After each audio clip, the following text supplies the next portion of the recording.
Hello, good people. Before our conversation with Jordan Hall, I would like to bring attention to our fall courses at Parallax Academy. If you are interested in the best and most provocative thinkers of the day and are looking for a community of adventurers, please join one of our 4-week courses, which are guaranteed to give you intellectual and spiritual nourishment and adventure, and might even change your life. Starting in November, the philosophical power couple, O.G. Rose, will take us on a journey called Look at the Birds of the Air, How We Must Unplan Our Lives, which begins Saturday, November 4th. Get your tickets while there is still space, or check out our growing library of courses in the links below. And now, prepare to have your mind blown completely by a conversation with the amazing Jordan Hall.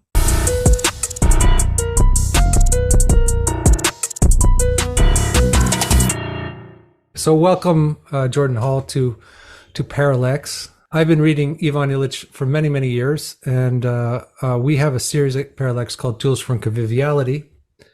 I remember, and I don't know where, I remember you mentioning this term. So this term kind of came to me from you, and I was like, oh, Jordan and Jordan's ideas, there's a link to Ivan Illich somewhere. And I'm curious about that. So perhaps we can begin there. Yeah, trying to even remember.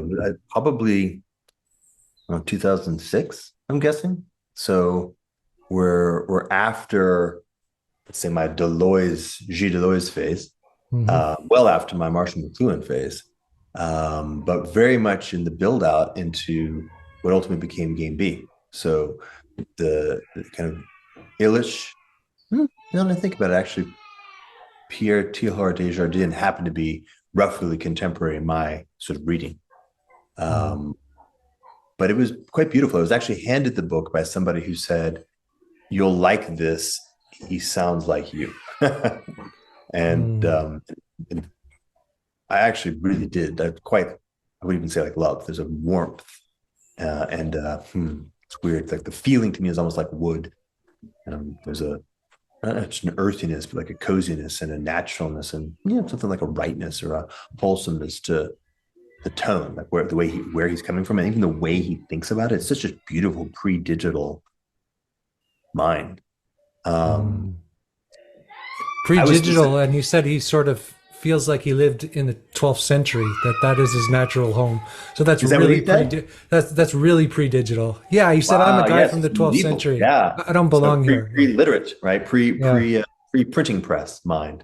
Yeah, that's beautiful. Exactly that feeling. It definitely feels like a connection to a fully realized, like fully lived, but very different, deeply fundamentally different mindset that has a more connectedness to it, more aliveness, which makes sense, right? Talked about those kinds of ideas. And I was actually originally focused on it from the point of view of education. Can't remember the book right now. Perhaps you know it. Deschooling Society. Yeah, yes, deschooling. Exactly, perfect. Right, Deschooling Society, in which I effectively chapter and verse, like yes, correct. This is it. His critique is correct, and his suggestion gestures mostly in the right direction. And so, yeah, I would say that I was deeply influenced both spiritually and intellectually by his approach and, frankly, many of his ideas. And then, if you don't, we just kind of roll into it. Then the question might be something like, okay, how does that fit into something like Civium? Yeah, that is the question. Yeah. And what I notice is it's one of these beautiful things where in no way explicitly, like I haven't gone back and sort of reread Illich and said, okay, how does that apply? But in a very deep way, implicitly. So there's I would say, a substantial orientation towards rethinking all the different modalities of how we use technology, for example, in which I include organizational structures as a subset of that, to create the world that creates us. Yeah. And I think actually in Deschooling Society, he had a conversation around a new way of doing cars.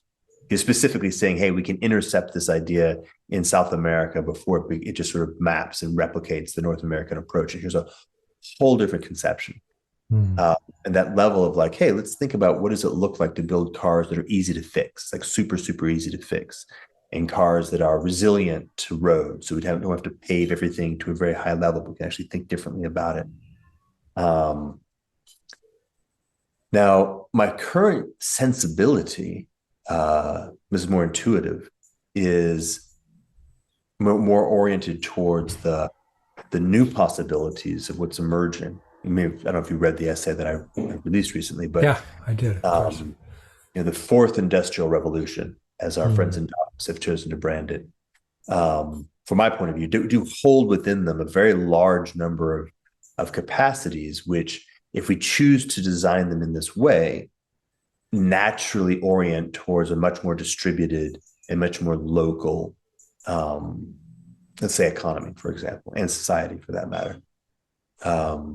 Less so about retooling, but obviously there's no reason why we wouldn't. It would be beautiful to start thinking about how we could, in some sense, maybe use these new techniques and these new technologies, but then also think about how we can then, I'll give you an idea in a moment of what I'm thinking about more concretely, but use these to change the kind of the economic constraints that lock certain technical solutions in the present environment in.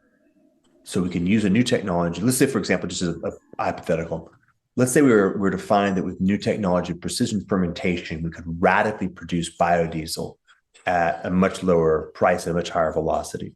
So then we could start sort of importing biodiesel vehicles from Brazil.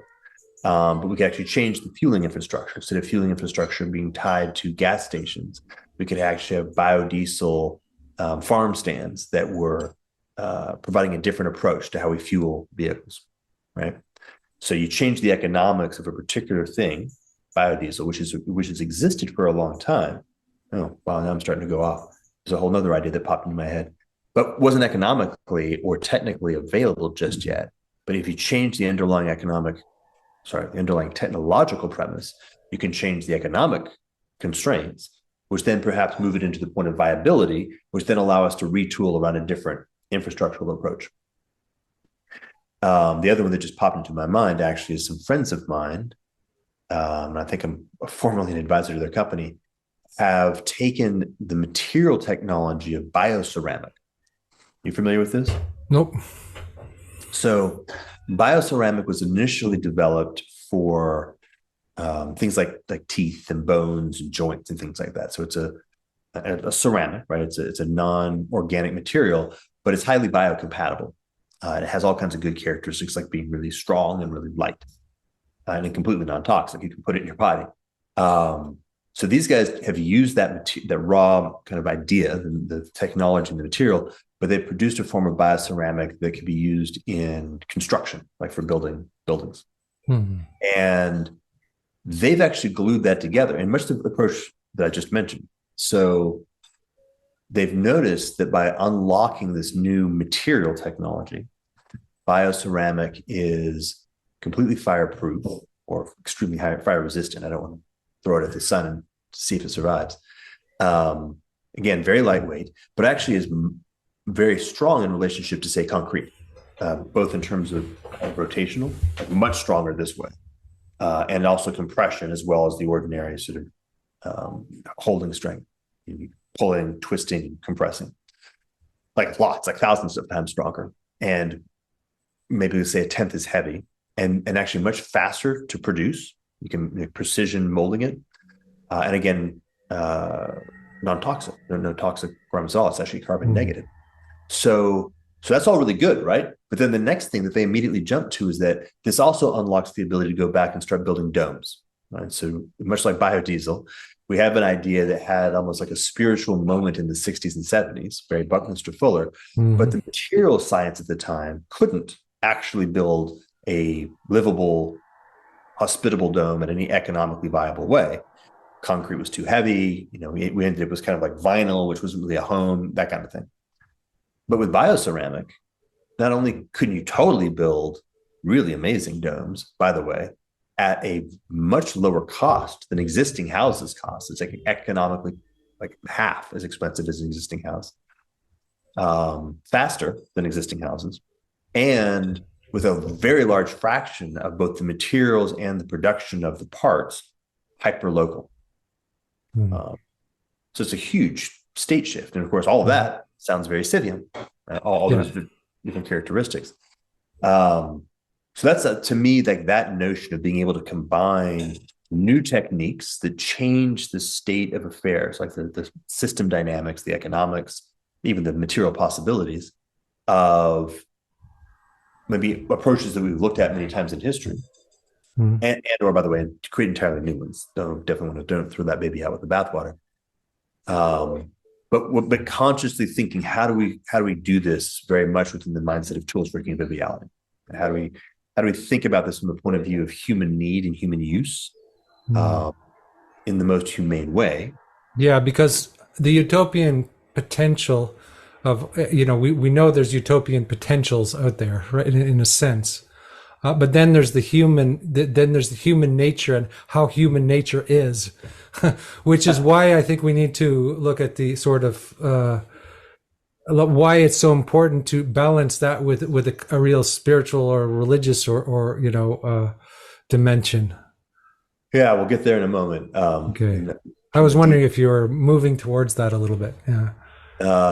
I can't help it naturally. Yeah, but we had, for those who are watching, we had a little brief conversation, and Andrew mentioned the religious, so that's definitely in the back of my mind. But let me actually quickly, something that I've always liked to play with, and I'm weird, so I imagine nobody else does, but utopian, the Greek, right? Utopos, which is the no place, that's the place that isn't.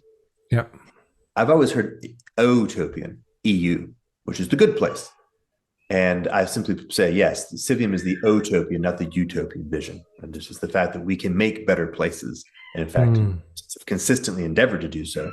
And sometimes we get caught up in things that satisfy our desires, but aren't actually right for us. Much of the modern city is that kind of thing.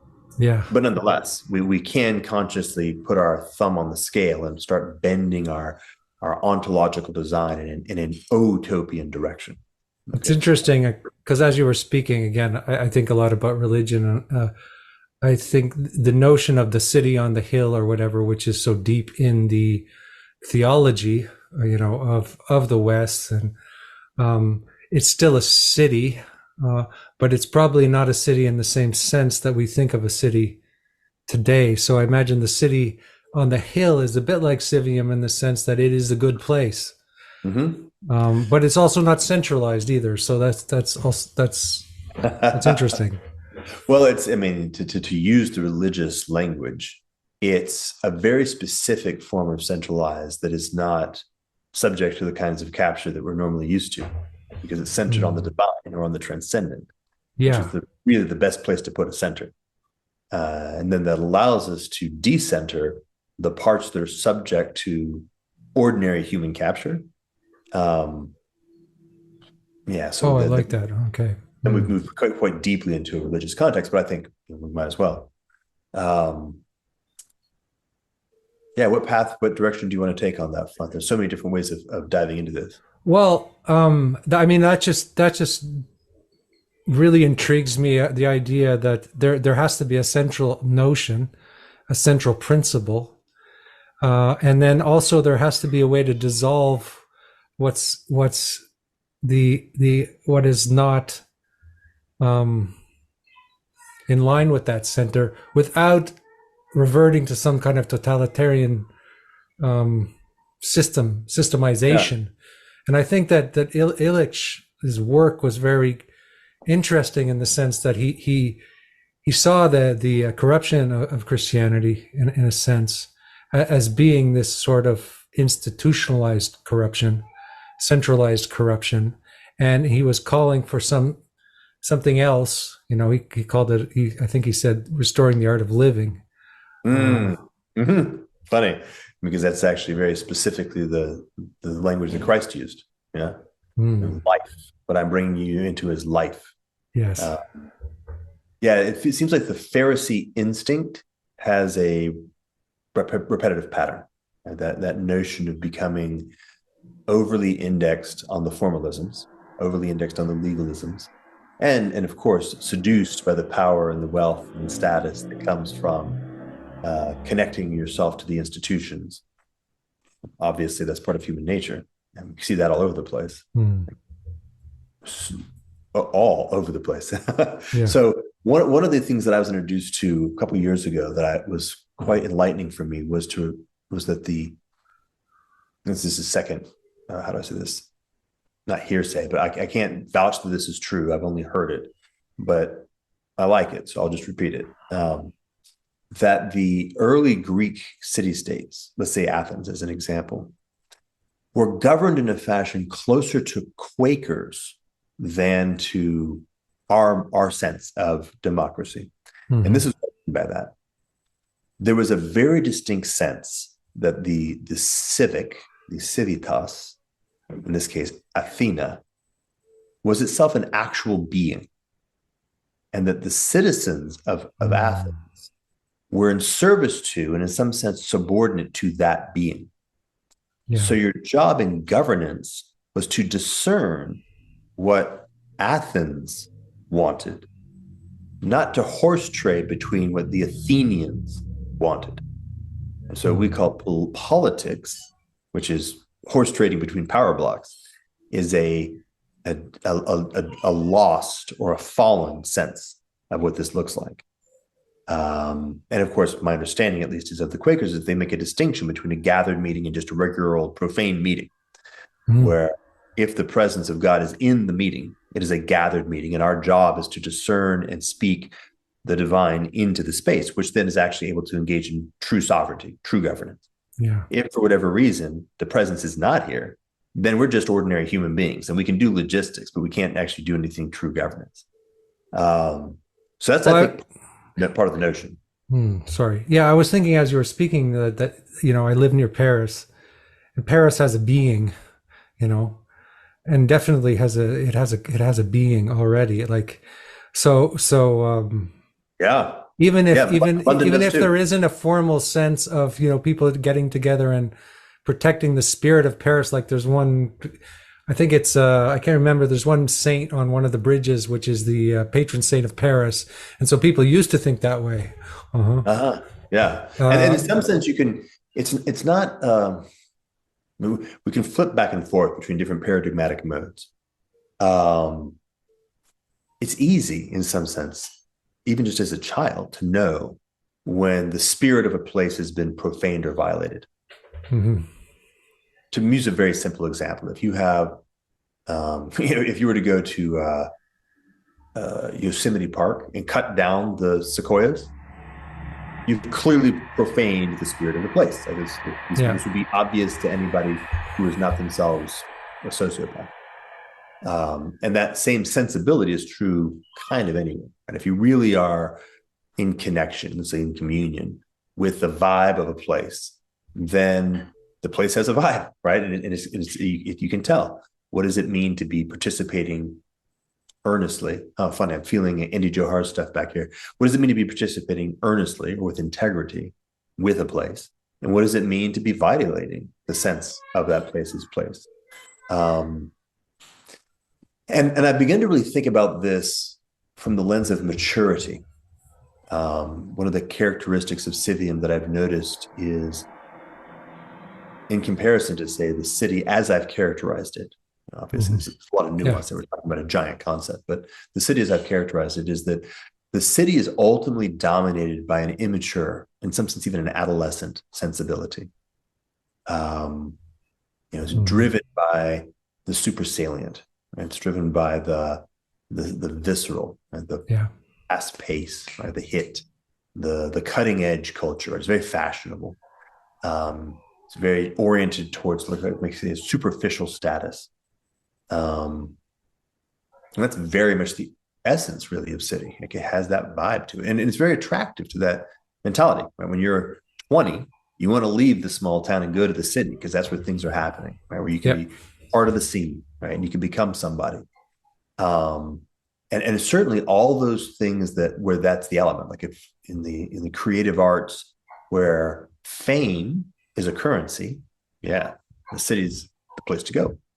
By the way, the creative arts where actually creating art is the thing, the city can steal your soul in a big way, right? Very famously, right? Everybody who is, not everybody, but many stories of truly great artists who are actually doing art. Then they get caught up in the vibe of the city, and they get they themselves get profane. Isn't there a way that they also need the city though? Like they come from the province and they learn something in the city and then they leave again. Like it's almost like an underworld journey, or yeah, there's like Rimbaud came from the province. He didn't. Many of the great artists don't actually come from the city. They come from outside the city. They come from somewhere wild. Yeah. Well, this is, if you think about the way that I was pointing it out in my essay, you need to be in connection with other people, right? You need to the way you come from the province where you have connection with nature, with God, and with yourself. Right? It gives you the ability to be an artist in a deep way. Then you go to the city where you meet other artists, right, who are doing other things. There's all this capacity for technique and new perspectives and creative collaboration that you couldn't get in the province. Right? So that was true, by the way. And the point that I'm making in that essay is that it's decreasingly true as what we're doing, right? We're not in the same city. You and I are engaging in creative collaboration means of a Zoom call. Yeah. And that's just going to get richer and richer and richer. And so that need for connecting with other people, this new place, the virtual, right, that aspect of the Civium that is virtual, in many ways, and maybe completely, but certainly in many ways, will replace the city as the center of where you go to access that resource. Yeah. I mean, even I live in not my own home country, so you don't even have to live in your home country anymore, in a sense. And I moved outside of the city, so there's a way in which the social life, this larger social life, and meeting people who have the same interests and feel, and as you do, is quite easy. So there's enough social life that there's no need to kind of go out there and look for it in any aggressive way. This goes back to that theme of maturity. That grown-ups, adults, take responsibility for their place, which is very hard to do in the city. But they also are very mindful of the what kind of context supports the growth of family, young people coming up. Yeah. What kind of place is conducive to elderhood?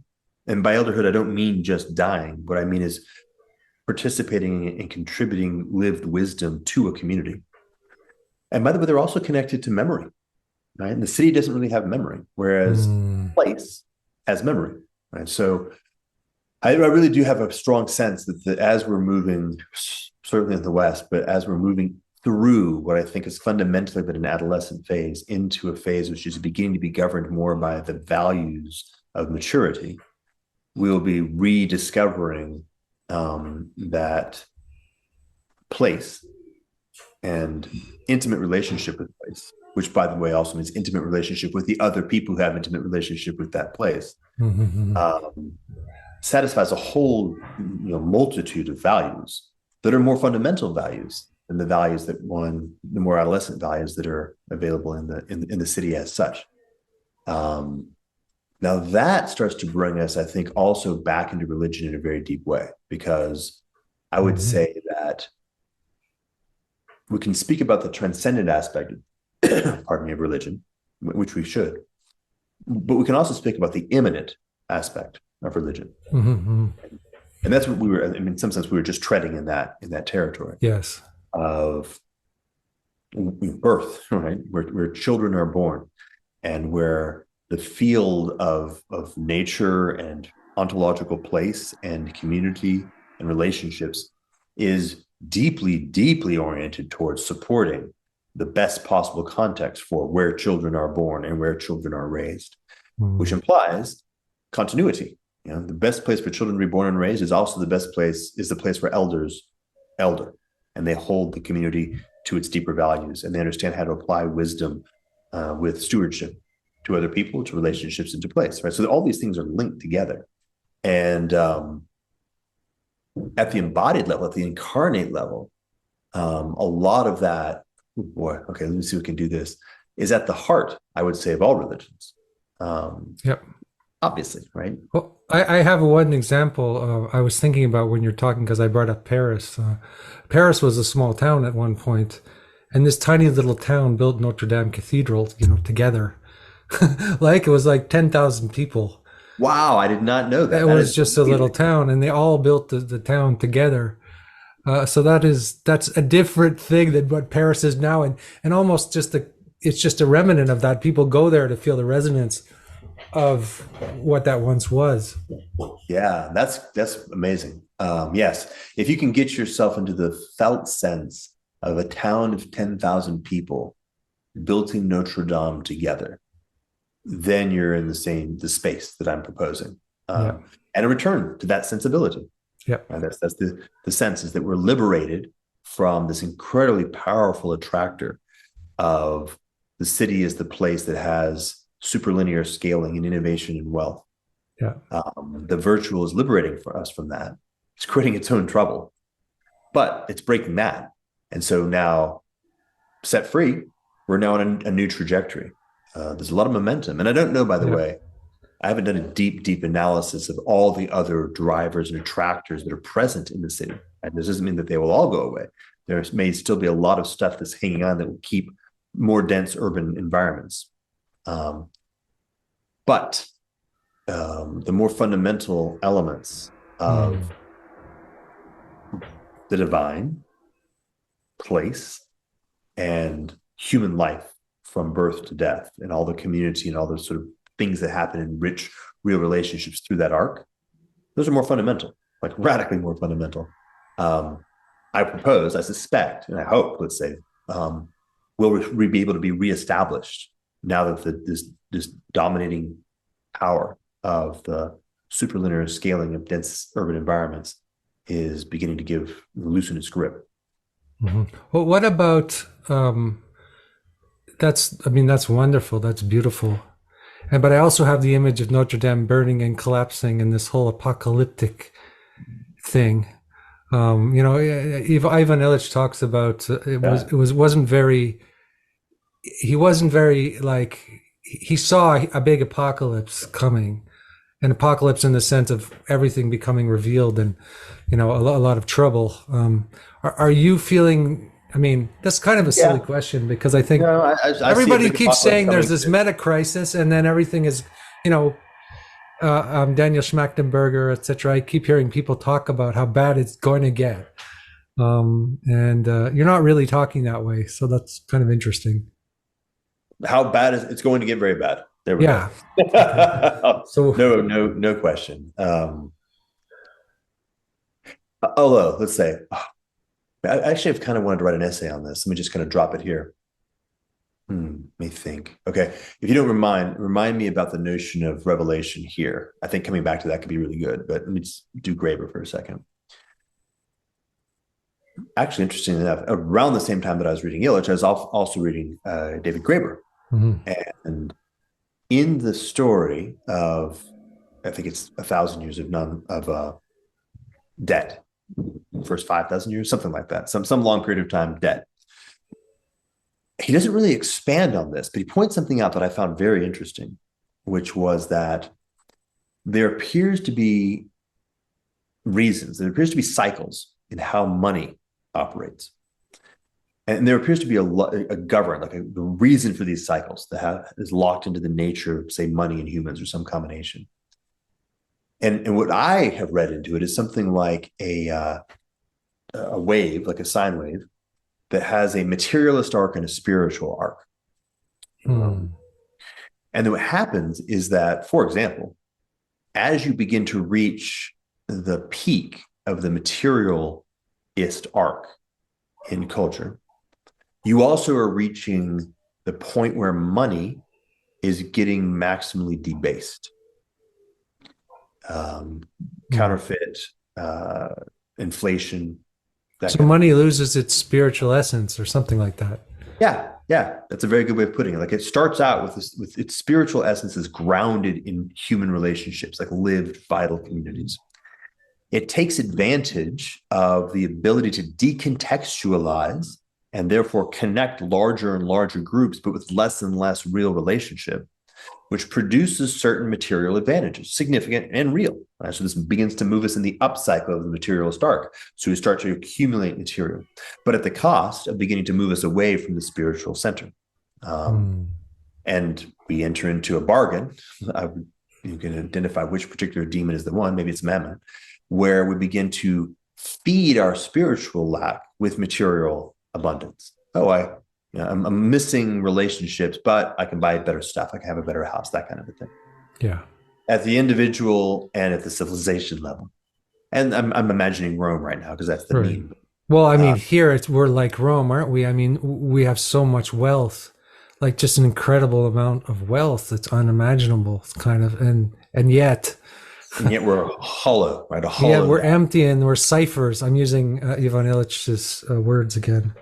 He talked about this becoming ciphers, becoming empty, becoming virtual. Yeah, exactly. And if you look around, like if you just say, okay, let me run this clock back just 10 years and watch what's happened in just the last decade, much less the last 50 years. Yeah. It's a pretty solid pattern. And fascinatingly, Graeber points out that as the currency is debased, and there's lots of other characteristics, but it's a really nice one, that you get a collapse, right? As a currency gets to the point where people stop having faith in the symbol, in the currency, then the currency collapses.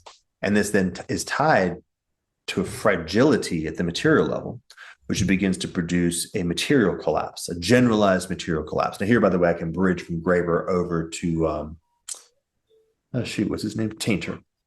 There's almost certainly a connection there, that the hyper materialized culture is also hyper fragile, right? It is in fact hollow. And so at a certain point, once it reaches a critical perturbation, it begins a generalized systemic collapse at the material level. But here's the good news. Historically, that pattern also tends to then begin the initiation of restoration of the spiritual. The collapse of the Bronze Age leads to the Axial Age.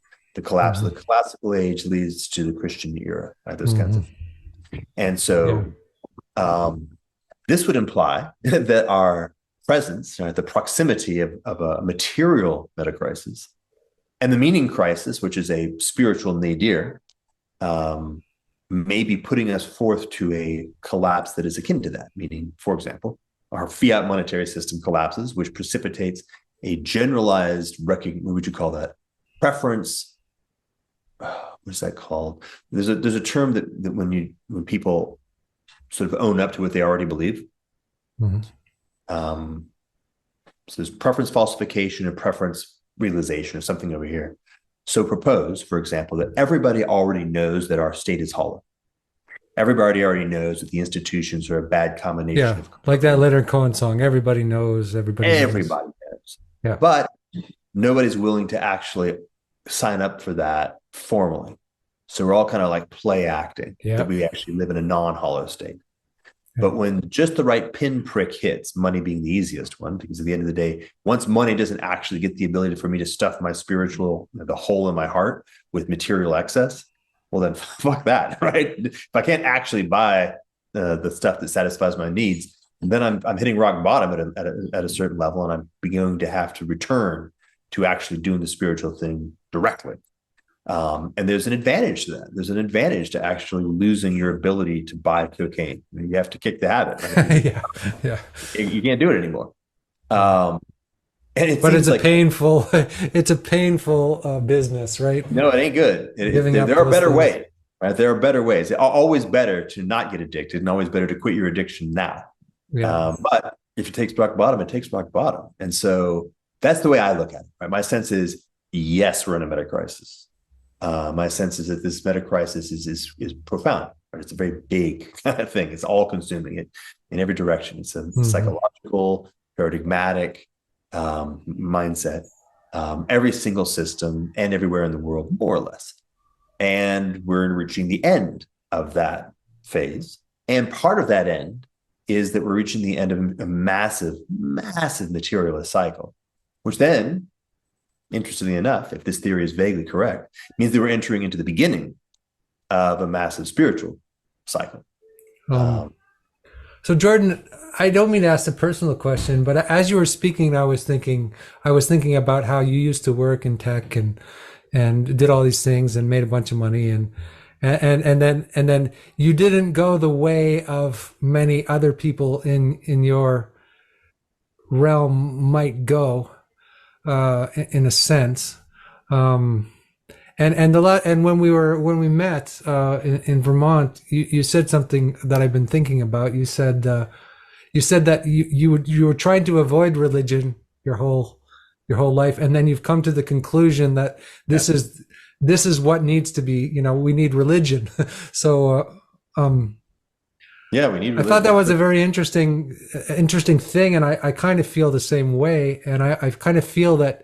The word faith, which you also just mentioned a moment ago, is something that I've been thinking about, what it means to be a person of faith, which not many people were thinking about in the 90s, who are or and the 2000s many more are thinking about now. Yeah, and many more are thinking about now. Indeed, yeah. In fact, if we could do such a thing, which by the way, somebody like Google probably could, we could trace the sentiment of faith, like just the curiosity about it, and the sentiment of like the debasement of fiat currency as two different vectors.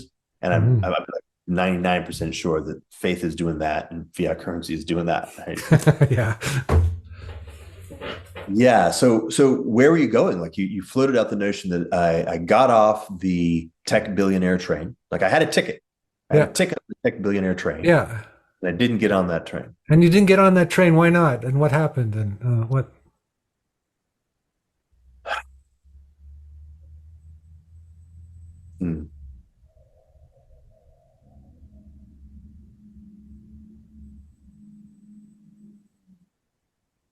I guess it's I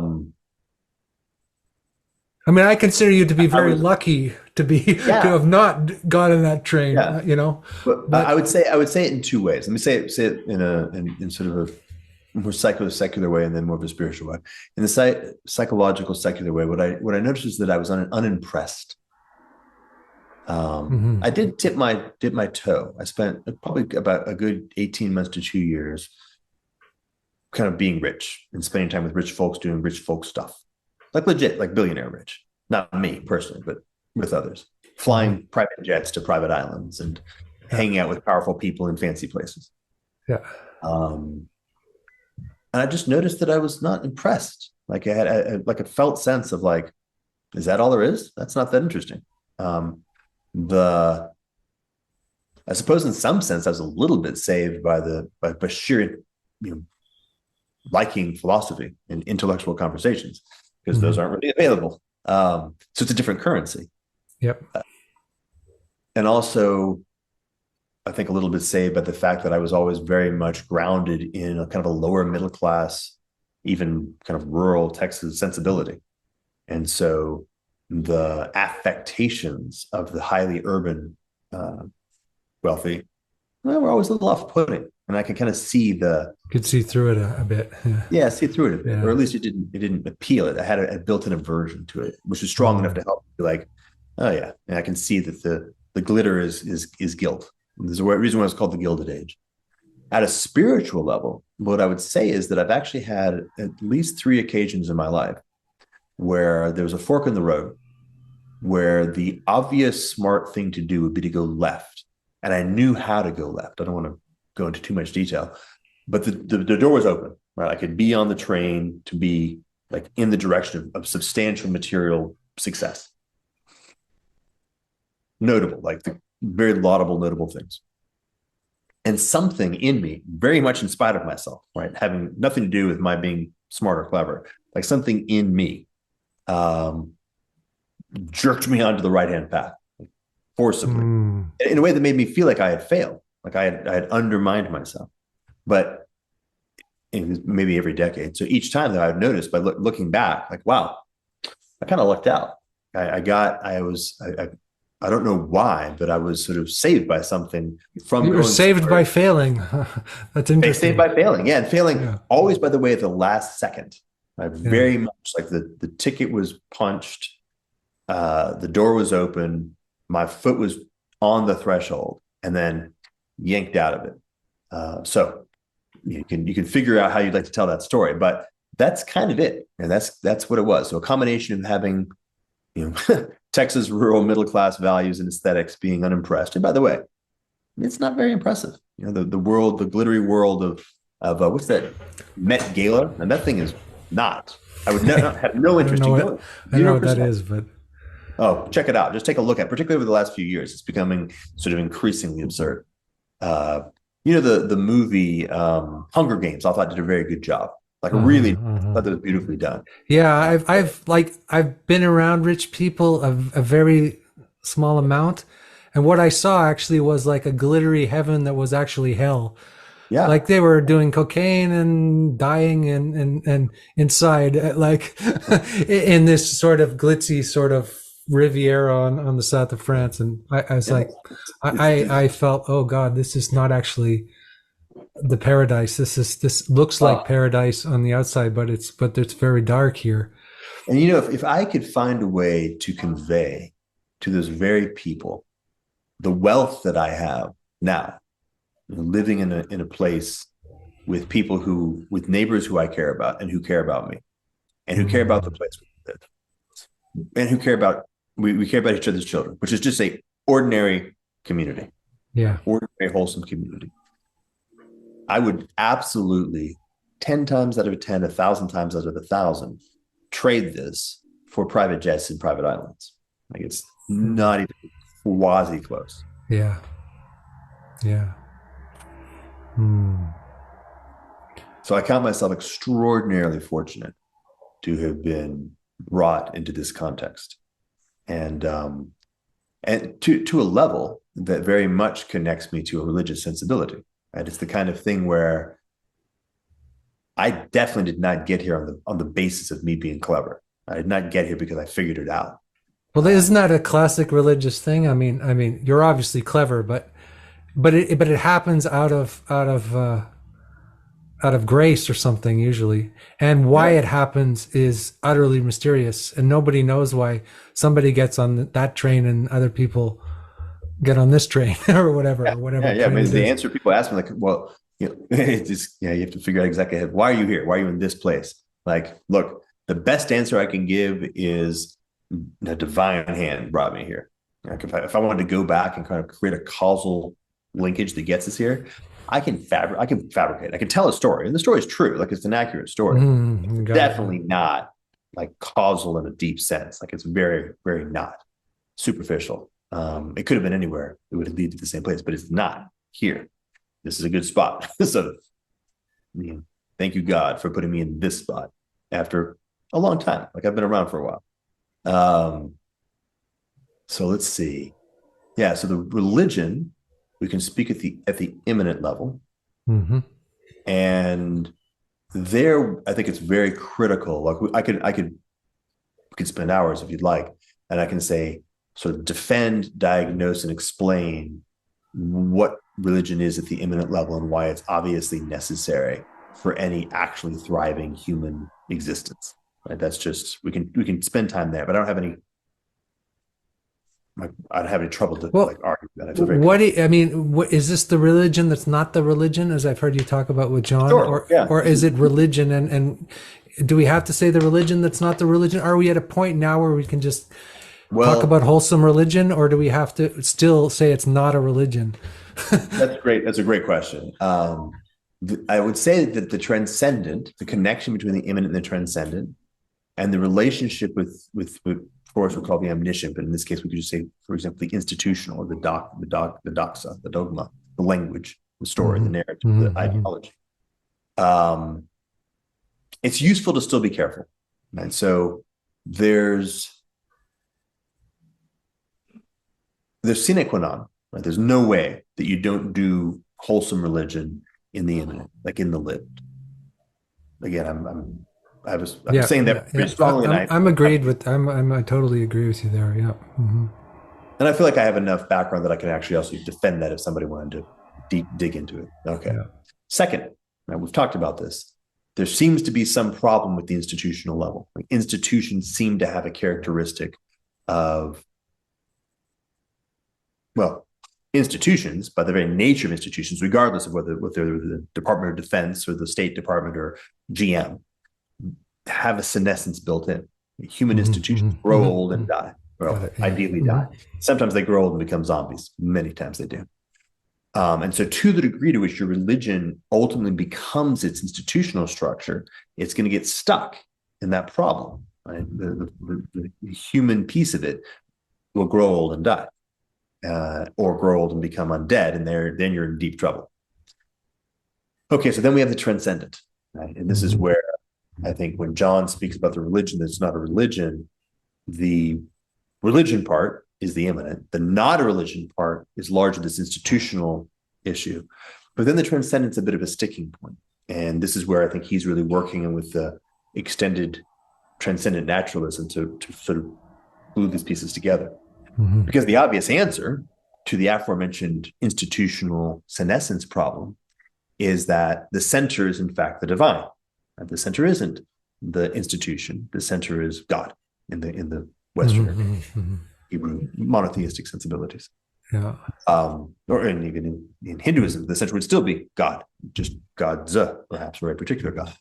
And what does that mean, right? This is like a key thing. This is a real challenge. Like, how do we actually find a way to allow ourselves to be governed by the transcendent in support of the lived reality of the immanent, and then with some kind of institutional structure that ultimately is playing was functionally a logistical role, right? Not a governance role.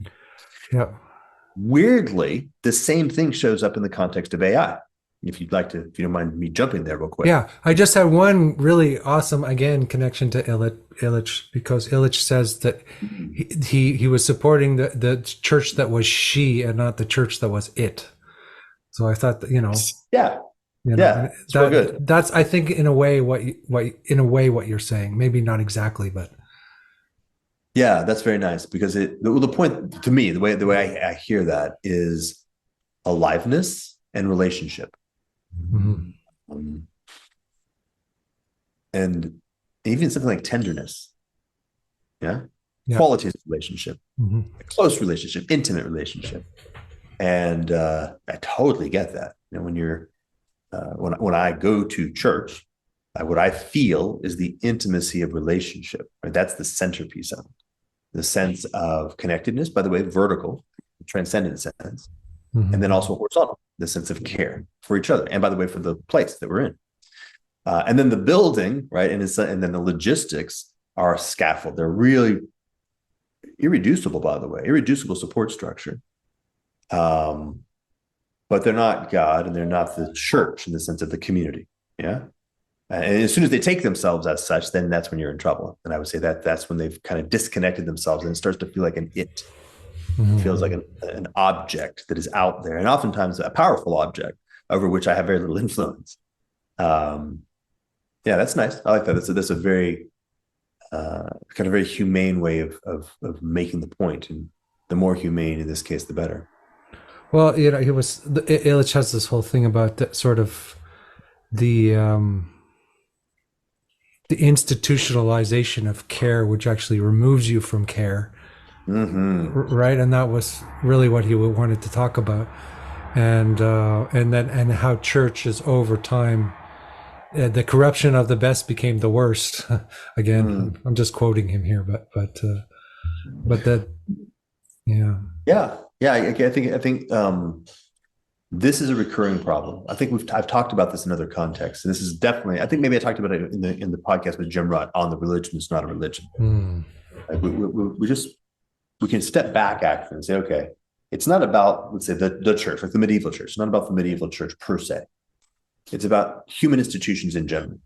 So it doesn't matter whether you're talking about the World Health Organization, which is a wildly fucked up institution right now, or the FBI, right, or the DoD, or this, fill in the blank. But again, sorry to interrupt, but Illich connects that to the Christian church, because he thinks this is the origin of all the modern institutions and the origin of the corruption of modern institutions. Oh, no, I disagree. I disagree. Okay. I think it is of the essence of human institutions.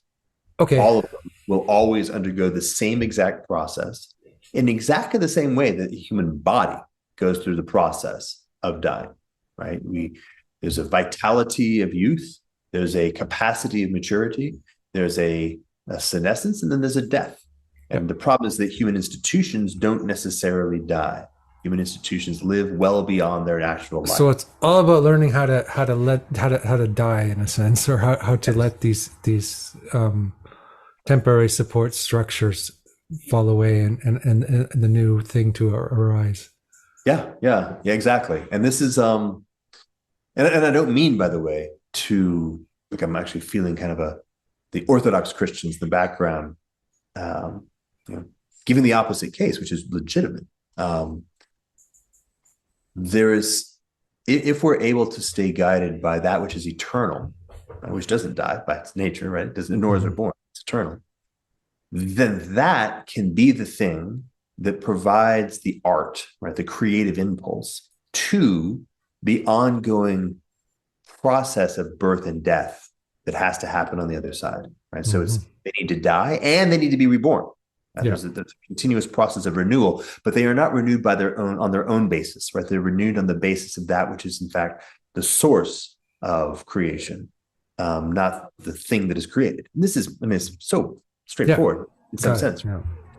Even if I just put it in the very simple sense of an artist and the art, Picasso had moods, right? He had periods.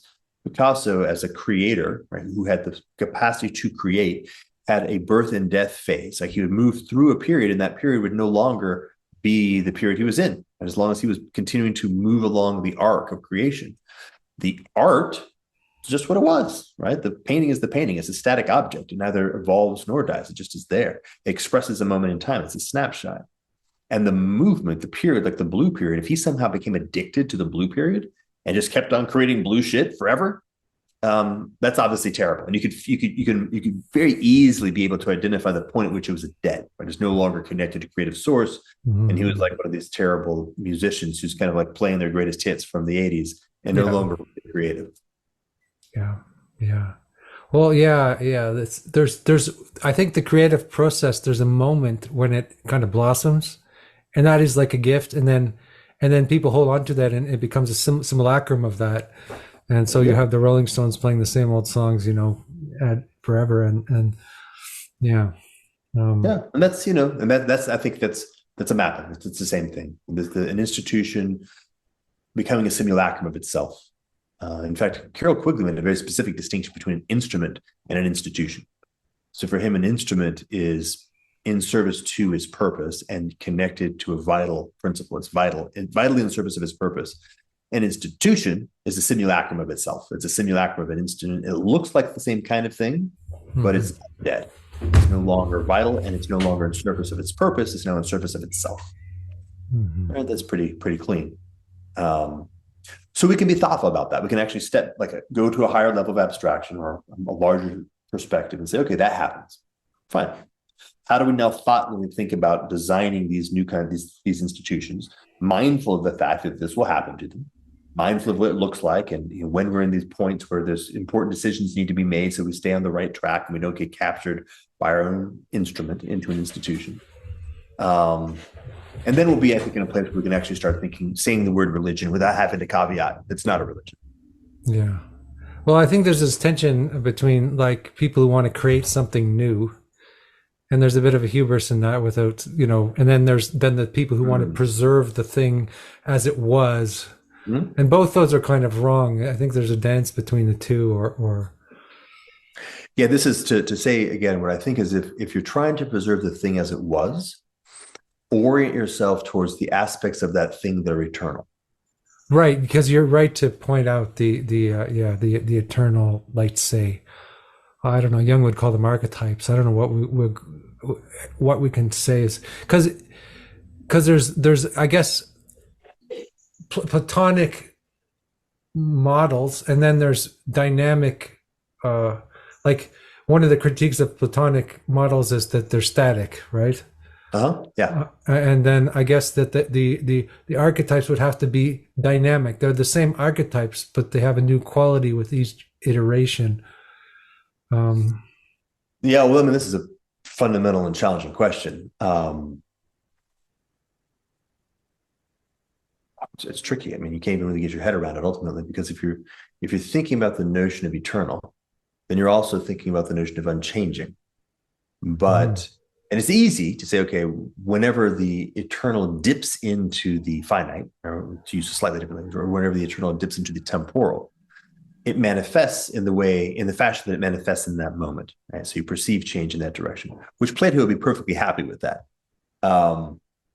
But I think you're pointing to a deeper notion, is that the notion of change, the notion of aliveness, vitality, itself is an aspect of the eternal. I think Christianity. That's nicely put. Yeah. Yeah, Christianity, I think, taps into this quite nicely with the notion of the Trinity. And the Trinity is not Platonic. And the Trinity, at its essence, is relationship. And relationship, at its essence, has a dynamism to it. Relationship implies, you can't even say it. Right? The word relationship implies relationality. Relationality is not static. As soon as something is static, there's a instantaneous evaporation of all possibility of relationality. So, at its core, right, the Trinity contains intrinsically, like no way around it, something about aliveness, something about, again, relationship, about connection, by the way, also. And so that, I think, is very much what you were pointing to, that movement from what effectively is a mental construct, which snapshots things in an atemporal fashion, right? It can grasp things in a certain way. Analytic, it's an analytic snapshot, separate, and a sort of more embodied heart or spirit, which I think are roughly equivalent sensibilities, which grasps things in their actual connectedness, which, by the way, means also right now. And the eternal has this beautiful characteristic of right nowness. So, by the way, in a minute, so this is certainly where I am, and I live the thing that I do. I don't sort of sit in an ivory tower and then imagine things but live differently. I endeavor very deeply to. My own theory tells me that you have to. So I live the thing that I do, and I'm living in this fashion. And I can say that the more deeply that I am able to steer into, what you call it, wholesome religion? Yeah. I think I used the word wholesome. Yeah. Yeah, like that. Wholesome religion. The more it reveals itself to me, the more I am actually discovering more and more about what it is this thing is.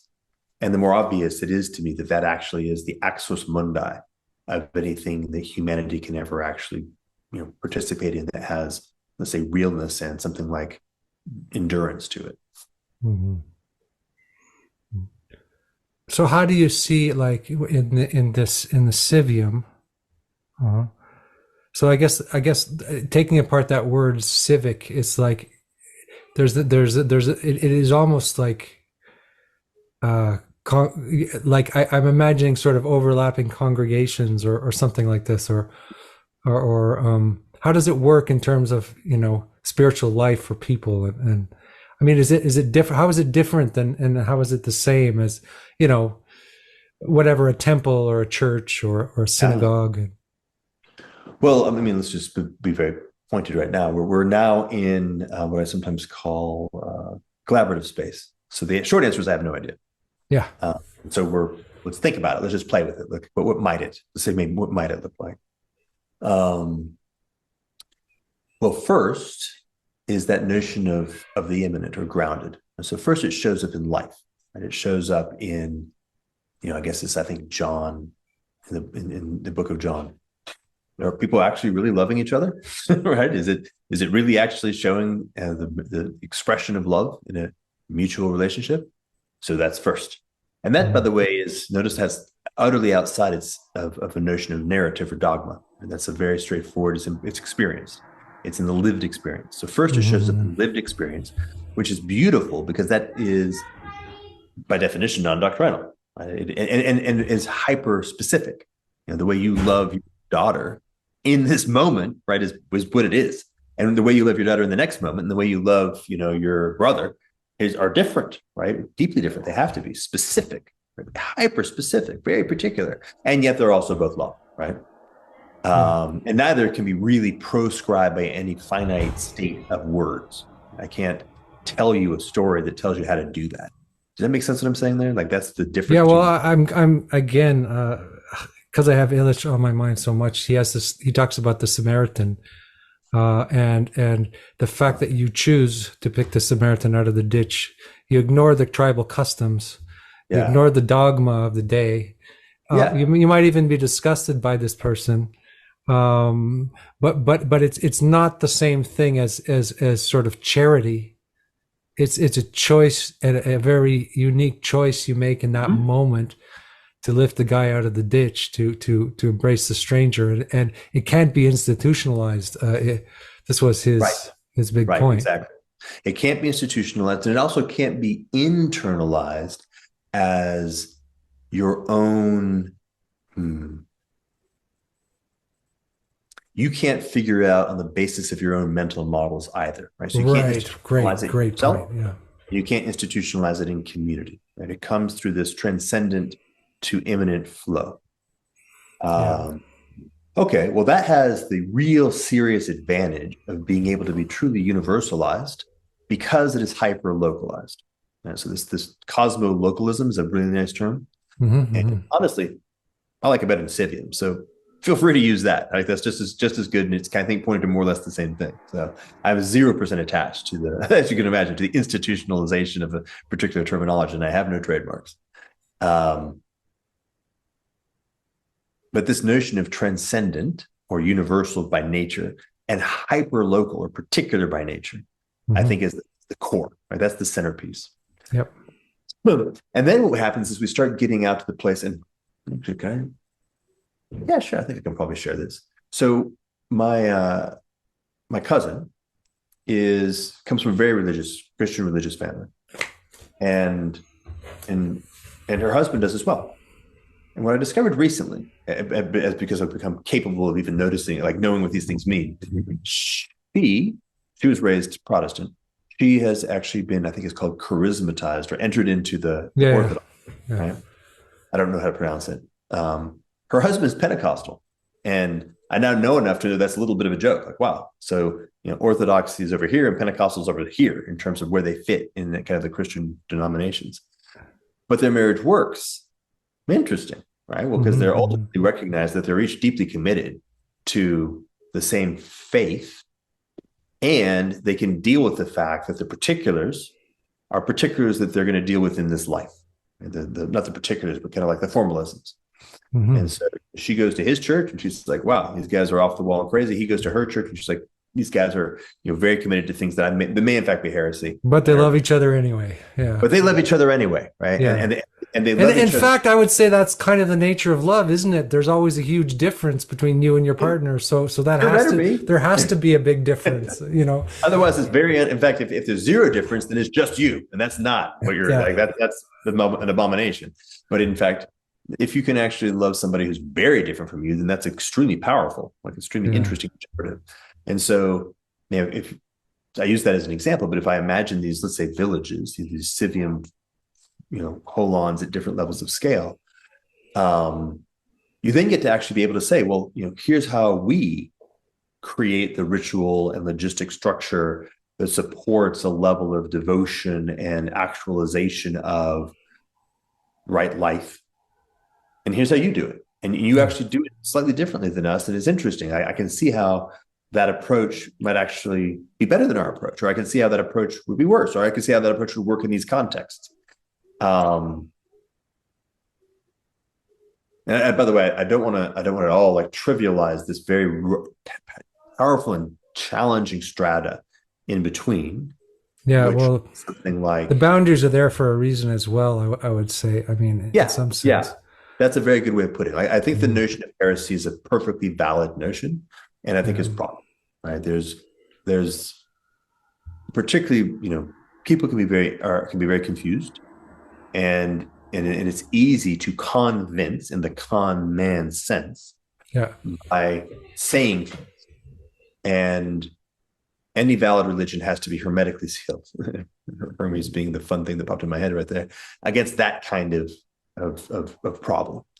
And of course, it's just exactly the same way that we can say that institutions have natural characteristics that we can be aware of.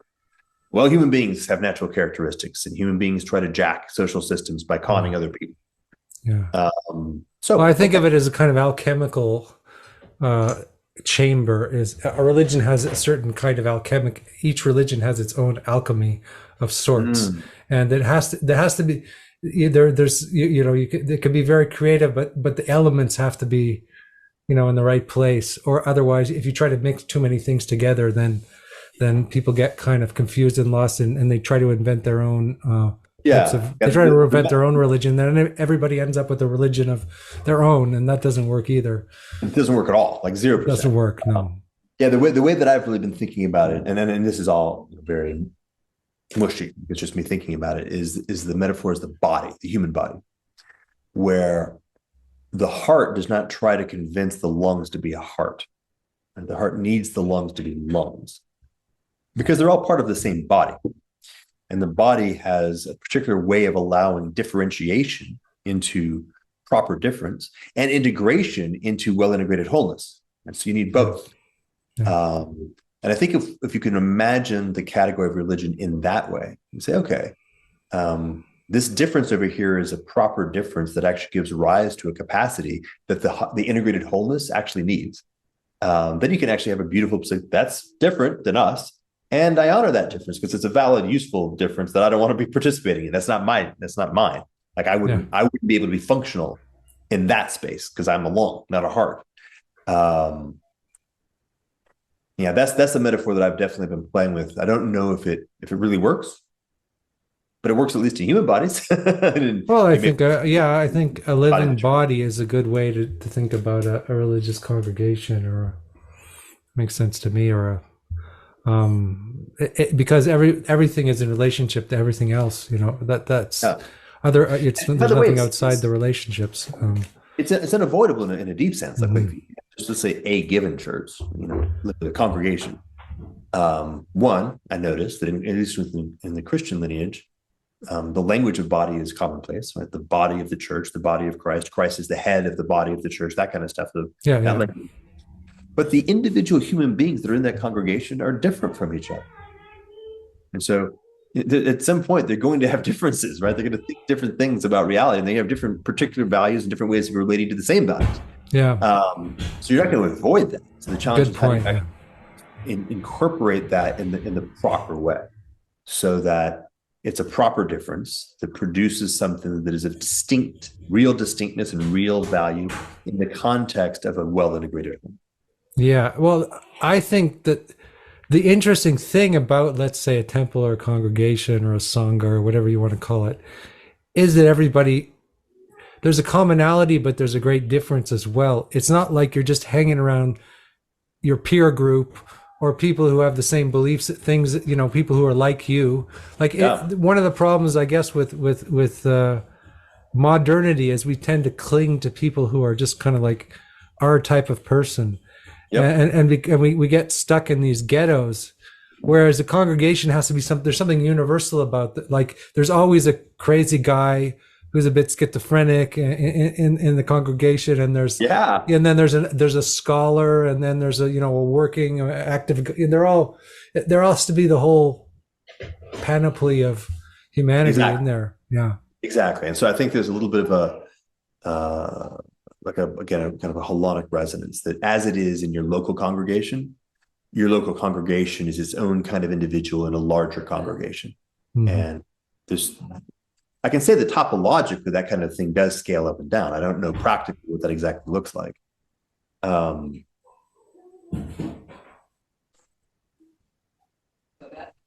So I think maybe we've reached the end of this line. We could open up a whole new one, but it feels like maybe I'll ask you sort of like, we have a few more minutes. Maybe you can speak on what are you up to? What are you, what are your projects? What are you working towards, primarily I'm settling into this place. We've only been here 6 months, and we'll a little over that. And this is definitely where I'm most interested in all kinds of ways, like interested in the sense of, they say that when it comes to breakfast, the chicken is, no, that's not true. The chicken is interested and the pig is invested. So I guess I'm invested in this place. Mm-hmm. My child will be raised here. I certainly hope that my great grandchildren will be raised here. Right? That's the way I'm approaching it. So most of my energy is just going into being here and meeting the people and learning how that I can participate properly with the place and the people in the place.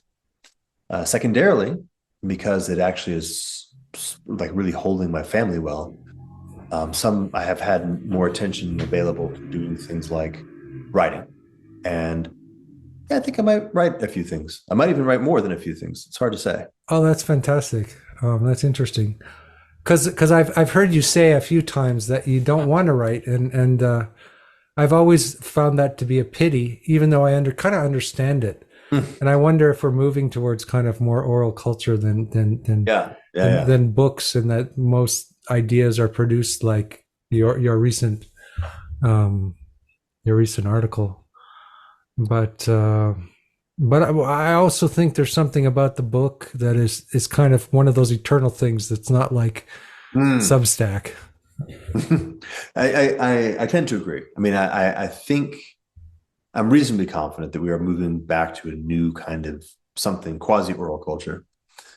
And I think this will mean the attenuation of literacy in a very significant way. But I do not believe this will be the end of the book. I think the book has a role to play, but it'll be more like, I don't want to say the horse in the contemporary environment, but more like, what's a good example? I can't come up on the top of my head right now. It has a role to play. It is a unique thing, and it contains certain, particularly the fact that it's such a big investment on both sides of the equation. And that's a very powerful thing. But what I mean is that to write a book is a lot of work. Yeah, no kidding. To read a book is a lot of work. And so it's not throwaway. Like if you've chosen to spend, I don't know, days or weeks, or in some cases years, working through what's in a book, that changes you. Like it really helps move from the propositional to the participatory. And it involves you in a way that more surface level texts can't. And in a way that oral, like watching a video, can't. It's not the same as a real, like, significant relationship, but it's closer to that than it is to the other ones. Yeah, and especially for books that kind of endure. But I teach undergraduate courses in Paris, and you talk about the blue church and the red religion, and I was thinking about, like, this was one of your essays, which I guess that vocabulary entered the vernacular of all the people we know somehow. And so I try to sneak your some of your ideas into my classes, and some of your essays, they're not official, they're not part of any academic program, they're just stuff you put out there. They're designed to be deeply, deeply unofficial.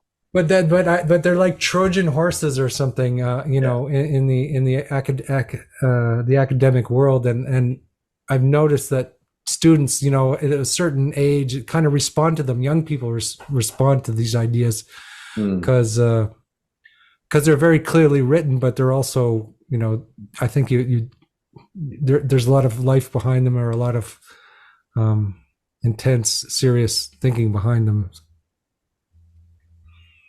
Thank you. Anyway, I don't mean to be like flattering, but I kind of, and when I saw your article come out today, I was like, oh, it's another one to play with that will probably have some influence in some way.